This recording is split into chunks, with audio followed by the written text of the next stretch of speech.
Guys, welcome back to the channel. ಮೊದಲನೇದಾಗಿ ನಮ್ಮ John ಸಿನಾ ಅವರ ರಿಟೈರ್ಮೆಂಟ್ ಟೂರ್ ಬಗ್ಗೆ ಮಾತಾಡೋದಾದ್ರೆ ನಿಮ್ಮೆಲ್ಲರಿಗೂ ಕೂಡ ಗೊತ್ತೇ ಇರಬಹುದು. ಸ್ಟಾರ್ಟಿಂಗ್ ಇಂದ ಒಂದು ವರ್ಷ ಡಬ್ಲ್ಯೂ ಅವರು ಜಾನ್ ಸಿನಾ ಅವರ ಈ ಒಂದು ರಿಟೈರ್ಮೆಂಟ್ ಟೂರ್ ನ ಯಾವ ರೀತಿ ಬುಕ್ ಮಾಡಿದ್ರು ಅಂತ. ನಿಜವಾಗ್ಲೂ ಸ್ಟಾರ್ಟಿಂಗ್ ಅಂತೂ ಸಿಕ್ಕಾಪಟ್ಟೆ ಬೋರಿಂಗ್ ಆಗ್ತಾ ಇತ್ತು. ನನಗಂತೂ ಆ ಒಂದು ರಿಟೈರ್ಮೆಂಟ್ ಟೂರ್ ನ ಡಬ್ಲ್ಯೂ ಅವರು ಇನ್ನೂ ಚೆನ್ನಾಗಿ ಬುಕ್ ಮಾಡಬಹುದಾಗಿತ್ತು ಅಂತ ಫೀಲ್ ಅಂತೂ ಖಂಡಿತವಾಗ್ಲೂ ಕೂಡ ಕೊಡ್ತಾ ಇತ್ತು.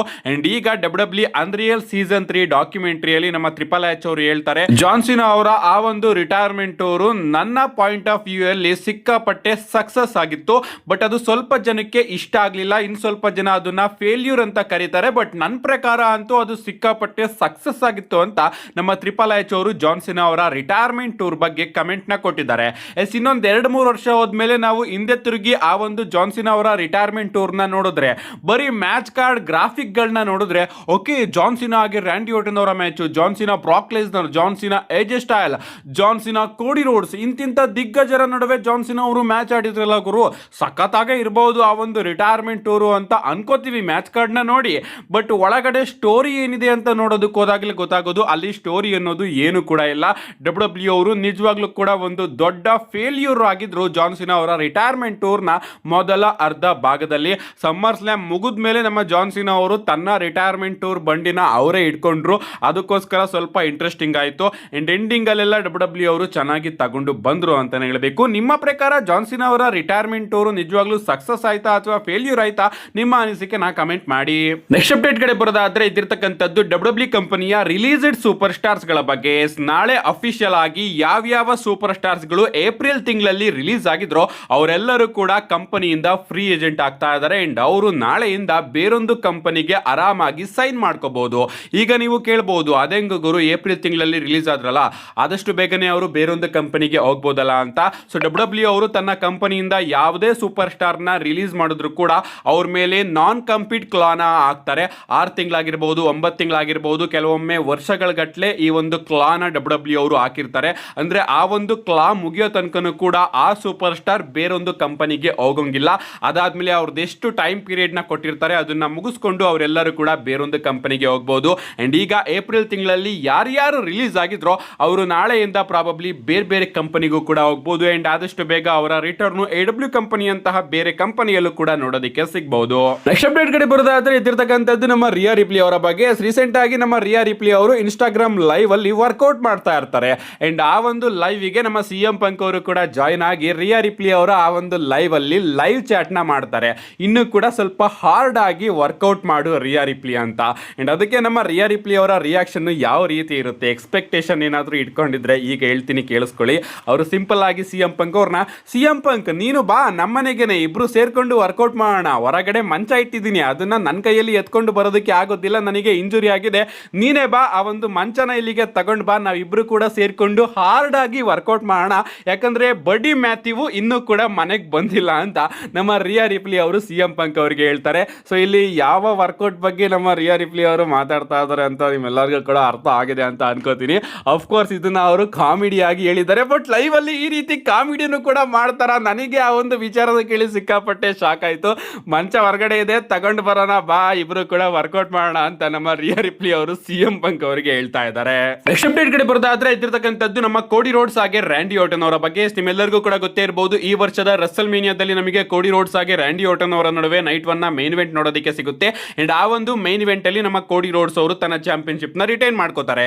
ಕೋಡಿ ರೋಡ್ಸ್ ಅವರು ವಿನ್ ಆದ್ಮೇಲೆ ನಮ್ಮ ರ್ಯಾಂಡಿ ಓರ್ಟನ್ ಅವರು ಕೋಡಿ ರೋಡ್ಸ್ ಅವರಿಗೆ ಚಾಂಪಿಯನ್ಶಿಪ್ ಬೆಲ್ಟ್ ಇಂದ ಅಟ್ಯಾಕ್ ಮಾಡ್ತಾರೆ. ಅಷ್ಟೇ ಅಲ್ಲ, ಒಂದು ಪಂಟ್ ಕಿಕ್ ಕೂಡ ಹೊಡೆದು ಅವರು ಆರಾಮಾಗಿ ಮನೇಲಿದ್ದಾರೆ. ಯಾವಾಗ ಬರ್ತಾರೆ ಏನು ಕೂಡ ಅಪ್ಡೇಟ್ ಇಲ್ಲ.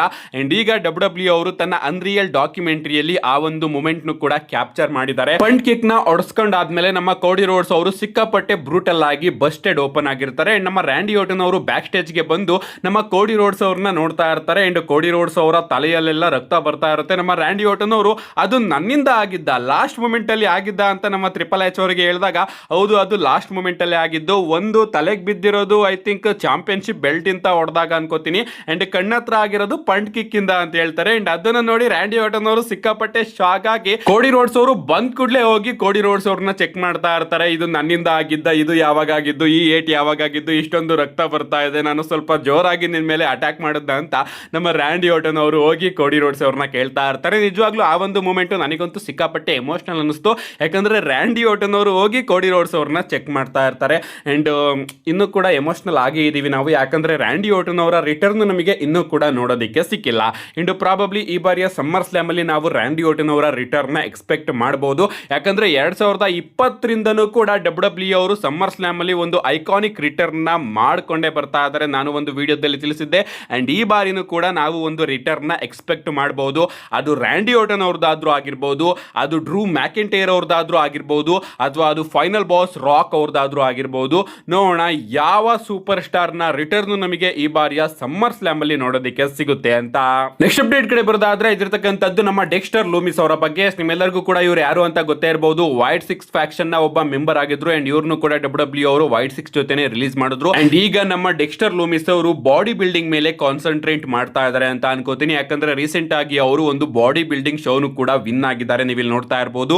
ಇದೇ ರೀತಿ ಯಾವ್ದಾದ್ರು ಒಂದು ವಿಚಾರದಲ್ಲಿ ಅವರು ತನ್ನ ಕರಿಯರ್ ನ ಬಿಲ್ಡ್ ಮಾಡ್ಕೊಳ್ಳಿ ಅಂತ ಕೇಳ್ಕೊಳ್ಳೋಣ.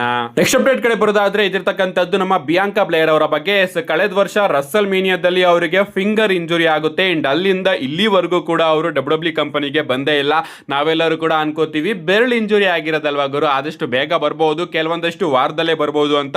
ಬಟ್ ವಾರಗಳು ತಿಂಗಳಾಗುತ್ತೆ, ತಿಂಗಳು ವರ್ಷಗಳಾಗುತ್ತೆ, ಇನ್ನೂ ಕೂಡ ಅವರ ರಿಟರ್ನ್ ನಮಗೆ ನೋಡೋದಕ್ಕೆ ಸಿಕ್ಕಿಲ್ಲ. ಈ ಒಂದು ಟೈಮಲ್ಲಿ ಅವರು ಪ್ರೆಗ್ನೆಂಟ್ ಆಗಿ ತನ್ನ ಫ್ಯಾಮಿಲಿ ಪ್ಲಾನಿಂಗು ಕೂಡ ಶುರು ಮಾಡ್ಕೊಬಿಡ್ತಾರೆ. ಅಷ್ಟೇ ಅಲ್ಲ, ನಮ್ಮ ಬಿಯಾಂಕಾ ಬ್ಲೇಯರ್ ಅವರು ರೀಸೆಂಟ್ ಆಗಿ ತನ್ನ ಫಿಂಗರ್ ಇಂಜುರಿನ ತೋರಿಸ್ಕೊಂಡಿದ್ದಾರೆ. ನೀವು ಇಲ್ಲಿ ನೋಡ್ತಾ ಇರಬಹುದು. ಅವರ ಫಿಂಗರ್ ಇನ್ನೂ ಕೂಡ ರಿಕವರಿ ಆಗಿಲ್ಲ. ಆದಷ್ಟು ಬೇಗ ಅದು ರಿಕವರಿ ಆಗಲಿ, ಅವರು ತನ್ನ ಮಗುನೆಲ್ಲದನ್ನು ಕೂಡ ಚೆನ್ನಾಗಿ ನೋಡಿಕೊಂಡು ಆದಷ್ಟು ಬೇಗ ರಿಟರ್ನ್ ಆಗಲಿ ಅಂತ ಕೇಳ್ಕೊಳ್ಳೋಣ. ಯಾಕಂದ್ರೆ ಸದ್ಯಕ್ಕೆ ಮಿಸ್ ಮಾಡ್ಕೋತಾ ಇದ್ದೀನಿ ಗುರು. ನಾನಂತೂ ಮೊದಲು ಎಲ್ಲ ಪೋಸ್ಟರಲ್ಲೂ ಕೂಡ ಅವರೇ ಇರ್ತಿದ್ರು ಅಂತ ದೂರ್ತಾ ಇದ್ದೆ. ಬಟ್ 2-3 ವರ್ಷ ಆದ್ಮೇಲೆ ಇವ್ರನ್ನು ಕೂಡ ನನಗೆ ಯಾಕೋ ಮಿಸ್ ಮಾಡ್ಕೋತಾ ಇದ್ದೀನಿ ಅಂತ ಅನ್ನಿಸ್ತಾ ಇದೆ. ನೆಕ್ಸ್ಟ್ ಅಪ್ಡೇಟ್ ಕಡೆ ಬರೋದಾದ್ರೆ ಇದಿರ್ತಕ್ಕಂಥದ್ದು ನಮ್ಮ ನಿಕ್ ಕಾರ್ಡಿಸ್ ಅವರ ಬಗ್ಗೆ. ನಿಮ್ಮೆಲ್ಲರಿಗೂ ಕೂಡ ಗೊತ್ತೇ ಇರಬಹುದು. ನಿಕ್ ಕಾರ್ಡಿಸ್ ಅವರು ಕೂಡ ಸಮ್ಮರ್ ಸ್ಲ್ಯಾಮ್ ಅಲ್ಲಿ ಕಂಪೀಟ್ ಮಾಡ್ತಾ ಇದ್ದಾರೆ ಅಗೇನ್ಸ್ಟ್ ಗಂತರ್ ಅವರ ವಿರುದ್ಧ. ಅಂಡ್ ಈಗ ನಿಕ್ ಕಾರ್ಡಿಸ್ ಅವರು one of the youngest super star ಆಗಿದ್ದಾರೆ ಸಮ್ಮರ್ ಸ್ಲ್ಯಾಮ್ ಅಲ್ಲಿ ಕಂಪೀಟ್ ಮಾಡ್ತಾ ಇರೋರಲ್ಲಿ. ಸಮ್ಮರ್ ಸ್ಲ್ಯಾಮ್ ನ ಮೈನ್ ಇವೆಂಟ್ ನ ನೋಡೋದಾದ್ರೆ, ಅಂದ್ರೆ ಸಮ್ಮರ್ ಸ್ಲ್ಯಾಮ್ ನ 2 ಮೈನ್ ಇವೆಂಟ್ ಅಲ್ಲೂ ಕೂಡ ನಮಗೆ CM Punk, Cody Rhodes, Roman Reigns ಹಾಗೆ ಸೆತ್ ರಾಲಿನ್ಸ್ ಅವರು ನೋಡೋದಕ್ಕೆ ಸಿಗ್ತಾ ಇದ್ದಾರೆ. ಅಂಡ್ ಇವರ ಏಜ್ ಗಳನ್ನ ನೋಡ್ತಾ ಇರಬಹುದು. CM ಪಂಕ್ ಅವರಿಗೆ 47 ವರ್ಷ, ಕೋಡಿ ರೋಡ್ಸ್ ಅವರಿಗೆ 41 ವರ್ಷ, ರೋಮನ್ ರೈನ್ಸ್ ಅವ್ರಿಗೂ ಕೂಡ 41 ವರ್ಷ, ಹಾಗೆ ನಮ್ಮ ಸೆತ್ ರಾಲಿನ್ಸ್ ಅವರಿಗೆ 40 ವರ್ಷ. ಬಟ್ ನಮ್ಮ ನಿಕ್ ಕಾರ್ಡಿಸ್ ಅವರಿಗೆ 39 ವರ್ಷ. ನಿಜವಾಗ್ಲೂ ಈ 4 ಜನಕ್ಕಿಂತ ನಮ್ಮ ನಿಕ್ ಕಾರ್ಡಿಸ್ ಅವರೇ ಚಿಕ್ಕವರು ಅಂತಾನೆ ಹೇಳ್ಬೇಕು. ಇದನ್ನ ನೋಡಿ ನೀವೆಲ್ಲರೂ ಕೂಡ ಶಾಕ್ ಆಗಿರ್ತೀರಾ, ನನಗೂ ಕೂಡ ಗೊತ್ತು. ಅಂಡ್ ಸ್ವಲ್ಪ ಜನ ಕೋಡಿ ರೋಡ್ಸ್ ಅವ್ರನ್ನ ಫ್ಯೂಚರ್ ಅಂತ ಕರಿತಾ ಇರ್ತೀರಾ. ಬಟ್ ಫ್ಯೂಚರ್ ಅಂತ ಹೇಳೋದಕ್ಕೆ ಅರ್ಥನೇ ಇರೋದಿಲ್ಲ. ಯಾಕಂದ್ರೆ ಕೋಡಿ ರೋಡ್ಸ್ ಆಗಿರ್ಬೋದು, ರೋಮನ್ ರೈನ್ಸ್ ಆಗಿರ್ಬೋದು, ಎಲ್ಲರೂ ಕೂಡ ಸೇಮ್ ಏಜ್ ಇಂದ ಬಂದವರು. ಅಂಡ್ ಅವ್ರನ್ನ ಫ್ಯೂಚರ್ ಅಂತ ಹೇಳೋದಕ್ಕೆ ಅರ್ಥ ಆಗೋದಿಲ್ಲ. ಯಾಕಂದ್ರೆ Roman Reigns, Seth Rollins, CM ಪಂಕ್ ಹಾಗೆ ನಮ್ಮ ಕೋಡಿ ರೋಡ್ಸ್ 4 ಜನನು ಕೂಡ ಈಗ ತನ್ನ ಪ್ರೈಮ್ ಅಲ್ಲಿ ಇದ್ದಾರೆ. ಈಗ ಅವರು ಪ್ರೆಸೆಂಟ್ ಸೂಪರ್ ಸ್ಟಾರ್ಸ್ಗಳು. ನಮ್ಮ ಬ್ರಾನ್ ಬ್ರೇಕರ್ ಹಾಗೆ ಒಬಾಫೆಮಿ ಇಂಥವರು ಫ್ಯೂಚರ್ ಸ್ಟಾರ್ಸ್ಗಳು. ಅಂಡ್ ನೋಡೋಣ ನಮ್ಮ ನಿಕ್ ಕಾರ್ಡಿಸ್ ಅವರ ಪರ್ಫಾರ್ಮೆನ್ಸ್ ಸಮ್ಮರ್ ಸ್ಲ್ಯಾಮ್ ಅಲ್ಲಿ ಯಾವ ರೀತಿ ಇರುತ್ತೆ ಅಂತ. ನಮ್ಮ ನೆಕ್ಸ್ಟ್ ಅಂಡ್ ಫೈನಲ್ ಅಪ್ಡೇಟ್ ಕಡೆ ಬರೋದಾದ್ರೆ ಇದಿರ್ತಕ್ಕಂಥದ್ದು ನಮ್ಮ ಟ್ರೈಬಲ್ ಚೀಫ್ ರೋಮನ್ ರೈನ್ಸ್ ಅವರ ಬಗ್ಗೆ. ನಮ್ಮ ಟ್ರೈಬಲ್ ಚೀಫ್ ರೋಮನ್ ರೈನ್ಸ್ ಅವರು ತಮ್ಮ ರಿಟೈರ್ಮೆಂಟ್ ಬಗ್ಗೆ ಒಂದು ಸ್ಟೇಟ್ಮೆಂಟ್ ನ ಕೊಟ್ಟಿದ್ದಾರೆ. ರೀಸೆಂಟ್ ಆಗಿ ಅವರು ಒಂದು ಪಾಡ್ಕಾಸ್ಟ್ ಅಲ್ಲಿ ನೋಡೋದಕ್ಕೆ ಸಿಗ್ತಾರೆ. ಅಂಡ್ ಅದರಲ್ಲಿ ಅವರು ಹೇಳ್ತಾರೆ, ಮಿನಿಮಮ್ ನಾನು ಇನ್ನೂ 3 ವರ್ಷ ಆರಾಮಾಗಿ ಕಂಪೀಟ್ ಮಾಡಬಹುದು ಅಂತ. ಅಂದ್ರೆ ಈಗ ರೋಮನ್ ರೈನ್ಸ್ ಅವರಿಗೆ 41 ವರ್ಷ, 42 ವರ್ಷ, 43 ವರ್ಷ, 44 ವರ್ಷದ ತನಕನೂ ಕೂಡ ನಮ್ಮ ರೋಮನ್ ರೈನ್ಸ್ ಅವರು ಆರಾಮಾಗಿ ಕಂಪೀಟ್ ಮಾಡ್ತಾರಂತೆ. ಅದಾದ್ಮೇಲೆ ಅವರು ಯೋಚನೆ ಮಾಡ್ತಾರಂತೆ ಮುಂದೆ ಏನ್ ಮಾಡೋದು ಅಂತ. ನಾನು ರೀಸೆಂಟ್ ಆಗಿ ಅಂಡರ್ಟೇಕರ್ ಅವ್ರನ್ನ ಹೋಗಿ ಮಾತಾಡಿಸ್ಕೊಂಡು ಬಂದೆ. ಅಂಡರ್ಟೇಕರ್ ಅವರು ಹೇಳಿದ್ರು, ನಾನು ಕಳೆದ 10 ವರ್ಷಕ್ಕಿಂತ ಜಾಸ್ತಿ ಈಗಲೇ ಕೆಲಸ ಮಾಡ್ತಾ ಇದ್ದೀನಿ, ಯಾಕಂದ್ರೆ ಇಲ್ಲಿ ಅಷ್ಟೊಂದು ಜವಾಬ್ದಾರಿ ಇದೆ ಅಂತ. ಅಂಡ್ ಅದಕ್ಕೆ ರೋಮನ್ ರೈನ್ಸ್ ಅವರು, ಹೌದಾ ನಾನು ಕೂಡ ಇದ್ರ ಬಗ್ಗೆ ಎಲ್ಲ ಥಿಂಕ್ ಮಾಡ್ತೀನಿ, ಯಾಕಂದ್ರೆ ಈಗ ನಾನು ನನ್ನ ಪ್ರೈಮ್ ಅಲ್ಲಿ ಇದ್ದೀನಿ. ಐ ಥಿಂಕ್ ಇನ್ನೂ 3 ವರ್ಷ ನಾನು ಆರಾಮಾಗಿ ಕಂಪೀಟ್ ಮಾಡಬಹುದು, ನನಗೆ ಏನು ಕೂಡ ತೊಂದರೆ ಇಲ್ಲ, ನಾನು ಆರಾಮಾಗಿದ್ದೀನಿ, ನನ್ನ ಫ್ಯಾಮಿಲಿನೂ ಕೂಡ ಚೆನ್ನಾಗಿದೆ, ನನ್ನ ಬಾಡಿನೂ ಕೂಡ ಅದ್ಭುತವಾಗಿರುತ್ತೆ. ಅದಾದ್ಮೇಲೆ 3 ವರ್ಷ ಆದ್ಮೇಲೆ ಸ್ವಲ್ಪ ನಾನು ಥಿಂಕ್ ಮಾಡಬೇಕು, ನನ್ನ ಫ್ಯಾಮಿಲಿ ಕತೆ ಏನು, ನಮ್ಮ ಫ್ಯಾಮಿಲಿ ಆಗ ಯಾವ ರೀತಿ ಥಿಂಕ್ ಮಾಡ್ತಾ ಇರುತ್ತೆ, ನನ್ನ ವೈಫ್ ನಿಜವಾಗ್ಲೂ ನನ್ನ ಅಚೀವ್ಮೆಂಟ್ ಅಲ್ಲಿ ನನ್ನ ಫ್ಯಾಮಿಲಿನ ಸಂಭಾಳಿಸಿದ್ದು ನನ್ನ ವೈಫು, ಅವಳು ಯಾವ ರೀತಿ ಆನ್ಸರ್ನ ಕೊಡ್ತಾರೆ, ಮುಂದೆ ನಾನೇನಾದರೂ ಡಿಸಿಷನ್ನ ತಗೊಂಡ್ರೆ ನನ್ನ ಮಕ್ಕಳು ಯಾವ ರೀತಿ ರಿಯಾಕ್ಷನ್ನ ಕೊಡ್ತಾರೆ, ನನ್ನ ಬಾಡಿ ಯಾವ ರೀತಿ ರಿಯಾಕ್ಟ್ ಮಾಡುತ್ತೆ, ನನ್ನ ಮೆಂಟಲ್ ಹೆಲ್ತ್ ಯಾವ ರೀತಿ ಇರುತ್ತೆ, ನಾನು ಯಾವ ರೀತಿ ಇಮ್ಯಾಜಿನ್ ಮಾಡ್ಕೋತಾ ಇರ್ತೀನಿ ಅದಾದ್ಮೇಲೆ ಅಂತ ನಾನು 3 ವರ್ಷ ಆದ್ಮೇಲೆ ಥಿಂಕ್ ಮಾಡೋದಕ್ಕೆ ಶುರು ಮಾಡ್ತೀನಿ. ಸದ್ಯಕ್ಕೆ ಇನ್ನು 3 ವರ್ಷ ಆರಾಮಾಗಿ ನಾನು ಕಂಪೀಟ್ ಮಾಡ್ತೀನಿ ಅಂತ ನಮ್ಮ ರೋಮನ್ ರೈನ್ಸ್ ಅವರು ಒಂದು ಸ್ಟೇಟ್ಮೆಂಟ್ ನ ಕೊಟ್ಟಿದ್ದಾರೆ. ಅಂದ್ರೆ ಇನ್ನೂ ಕೂಡ 3 ವರ್ಷ ನಾವು ರೋಮನ್ ರೈನ್ಸ್ ಅವರ ರಿಟೈರ್ಮೆಂಟ್ ಬಗ್ಗೆ ಯಾವುದೇ ರೀತಿಯ ಪ್ರಶ್ನೆ ಮಾಡೋಂಗಿಲ್ಲ. ಇನ್ನೂ 3 ವರ್ಷ ನಮ್ಮ ರೋಮನ್ ರೈನ್ಸ್ ಅವರು ಫುಲ್ ಟೈಮ್ ಸೂಪರ್ ಸ್ಟಾರ್ ಆಗಿ ವರ್ಕ್ ಮಾಡ್ತಾರೆ. ಫುಲ್ ಟೈಮ್ ಅಲ್ಲೂ ಕೂಡ ಅವರು ಪಾರ್ಟ್ ಟೈಮ್ ಆಗಿ ಆರಾಮಾಗಿ ಬರ್ಬೋದು. ಬಟ್ 3 ವರ್ಷ ಆದ್ಮೇಲೆ ಅವರು ಕಂಪ್ಲೀಟ್ ಪಾರ್ಟ್ ಟೈಮ್ ಶೆಡ್ಯೂಲ್ಗೆ ಹೋಗ್ತಾರೆ ಅಂತ ಅನ್ಸುತ್ತೆ. 3 ವರ್ಷ ಆದ್ಮೇಲೂ ಕೂಡ ಬರ್ತಾ ಇರ್ತಾರೆ. ಯಾವ ರೀತಿ ಬ್ರಾಕ್ ಲೆಸ್ನರ್, ಅಂಡರ್ಟೇಕರ್ ಇವರೆಲ್ಲರೂ ಕೂಡ ಬಂದು ಹೋಗೋದನ್ನ ಮಾಡ್ತಾ ಇರ್ತಾರೋ ಅದೇ ರೀತಿ ಬರ್ತಾ ಇರ್ತಾರೆ. ಬಟ್ 3 ವರ್ಷದ ತನಕ ರೋಮನ್ ರೈನ್ಸ್ ಅವರು ಕಂಪ್ಲೀಟ್ ಆಗಿ ಫುಲ್ ಪ್ಯಾಕೇಜ್ ಅಲ್ಲಿ ಡಬ್ಲ್ಯೂ ಕಂಪನಿಯಲ್ಲಿ ನಮಗೆ ನೋಡೋದಕ್ಕೆ ಸಿಗ್ತಾರೆ. ಅದಾದ್ಮೇಲೆ ಅವರು ತನ್ನ ರಿಟೈರ್ಮೆಂಟ್ ಪ್ಲಾನ್ಸ್ ಗಳನ್ನ ಶುರು ಮಾಡ್ತಾರಂತೆ. ನೋಡೋಣ ಎಲ್ಲಿ ತನಕ ನಮ್ಮ ರೋಮನ್ ರೈನ್ಸ್ ಅವರು ಇರ್ತಾರೆ ಅಂತ. ಅಂಡ್ ಅದೇ ಸೇಮ್ ಸಿನಾರಿಯೋ ನಮ್ಮ ಕೋಡಿ ರೋಡ್ಸ್ ಅವರ ಮೇಲೂ ಕೂಡ ಹೋಗುತ್ತೆ. ಕೋಡಿ ರೋಡ್ಸ್ ಅವರು ಕೂಡ ಹೇಳಿದ್ರು, ನಾನು ನನ್ನ ನೆಕ್ಸ್ಟ್ ಕಾಂಟ್ರಾಕ್ಟ್ ಎಲ್ಲಿಗೆ ಎಂಡ್ ಆಗುತ್ತೋ ಅಲ್ಲಿಗೆ ನನ್ನ ಕರಿಯರ್ನ ಎಂಡ್ ಮಾಡ್ಕೋತೀನಿ ಅಂತ. ಇನ್ನು ನಮ್ಮ ಸೆತ್ ರಾಲಿನ್ಸ್ ಅವರು ಯಾವುದೇ ರೀತಿಯ ರಿಟೈರ್ಮೆಂಟ್ ಪ್ಲಾನ್ ಬಗ್ಗೆ ಮಾತಾಡಿಲ್ಲ.